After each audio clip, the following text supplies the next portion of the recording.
नमस्कार, मी पंजाब आजपासून एक खास करून विदर्भासाठी अंदाज देणार आहे।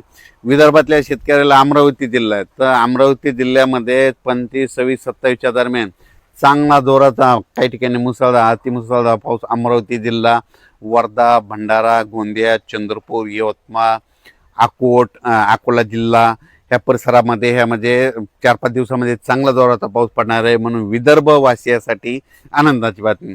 पश्चिम विदर्भामध्ये बुलढाणा जिल्ह्यात देखील चांगला पाऊस असणार आहे, म्हणून त्यांनी देखील अंदाज लक्षायचा। हिंगोली, वाशिमकडे पाऊस पडणार आहे, सर्वदूर नाही पण भाग बदलत पडणार आहेत, पिकाला दिलासादायक असणार आहे म्हणून हे लक्षायचं। नांदेड जिल्ह्यात आज दुपारनंतर आणि रात्रीच्याला चांगला रिमझिम पाऊस सुरू राहणार आहे म्हणून नांदेडकरांनी अंदाज लक्षायचा। यवतमाळ जिल्ह्यात आज रात्रीच्याला चांगला जोराचा पाऊस चालू राहणार आहे, यवतमाळ जिल्ह्यातून अंदाज लक्षायचा।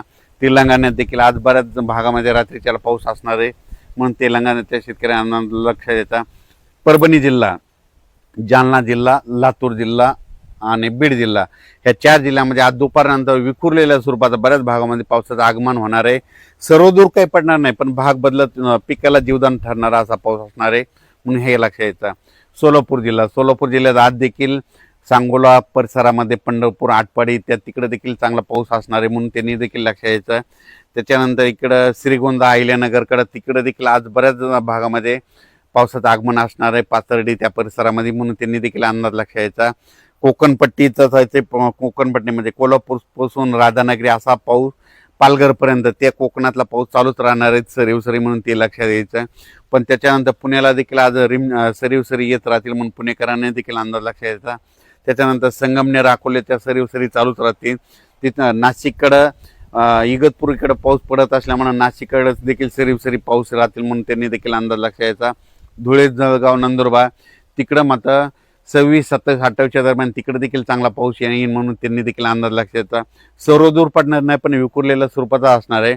फक्त चांगला मोठा पाऊस फक्त अमरावती जिल्हा, इकडं अकोट तालुका, मोर्शी अमरावती जिल्ह्यातला मोर्शी तालुका, त्याच्यानंतर इकडं बेतूल, मध्य प्रदेशमधलं बेतूल, इकडं त्याच्यानंतर अचलपूर, दर्यापूर, त्याच्यानंतर इकडं उमरेड, वर्धा, नागपूर, भंडारा, गोंदिया, त्याच्यानंतर इकडे यवतमाळ, किनवट ह्या परिसरामध्ये मात्र चांगला पाऊस असणार आहे म्हणून विदर्भासाठी हे जोराचा पाऊस असणार आहे म्हणून विदर्भ शेतकऱ्यांनी अंदाज घ्यायचा। संभाजीनगर जिल्ह्यामध्ये तुम्हाला सांगू इच्छितो, इकडं सिल्लोड, नेल्लोड, त्याच्यानंतर इकडं सोयगाव, चाळीसगाव त्या परिसरामध्ये देखील ना आज बऱ्याच भागात पाऊस सुरू होईल आणि संभाजीनगरकडे देखील विखुरलेल्या स्वरूपाचाच पाऊस आहे, सर्वदूर काही पडणार नाही म्हणून त्यांनी देखील अंदाज लक्ष द्यायचा। त्याच्यानंतर राज्यात सगळीकडे असा म्हणावं तसा पाऊस पडणार नाही, विखुरलेल्या स्वरूपाचा 10 मिनिटाचा 20 मिनिटाचा असाच पाऊस पडणार आहे म्हणून अंदाज लक्ष द्यायचा। फक्त जोराचा पाऊस फक्त विदर्भातच पडणार आहे म्हणून विदर्भासाठीच हे खास करून आनंदाची बातमी आहे। त्याच्यानंतर परत सप्टेंबरमध्ये मात्र परतीचा पाऊस एक शेतकऱ्याला तारणार आहे म्हणून ते एक अंदाज आताच लक्षात घ्यायचा। 25 ऑगस्ट, 26, 27, 28 दरम्यान चांगला पावसाचा जोर विदर्भातच राहणार आहे म्हणून हा विदर्भ शेतकऱ्यासाठी आनंदाची बातमी।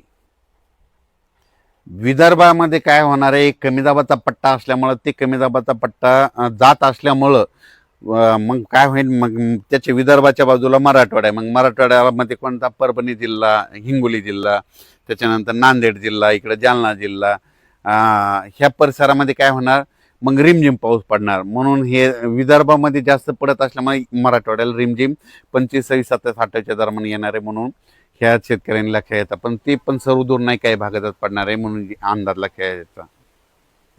हे पाऊस महाराष्ट्रामध्ये ह्या महिन्यात कशामुळे नाही आलं तर त्याचं खरं कारण सांगतो की काय होतंय की विशाखापट्टणम ते भुवनेश्वरच्या जवळजवळ कमी दाबाचे पट्टे तयार झाले, तर ते काय होतात, ते सरळ नागपूरकडे येतात, नागपूरकडून काय होतात इकडं अमरावतीकडून इकडं बैतूलहून इकडे इंदोरकडे जात असल्यामुळे एका पाठोपाठ जवळपास 3 लो प्रेशर कमी दाबाचे पट्टे तिकडंच चालले, तर मग तिकडं जात असल्यामुळे महाराष्ट्रातलं सगळं बाष्प तिकडे खेचलं जाते म्हणून महाराष्ट्रातला सध्या पाऊस बंद आहे, त्याच्यामुळे महाराष्ट्रात एवढा जोर धरून पाऊस नाही।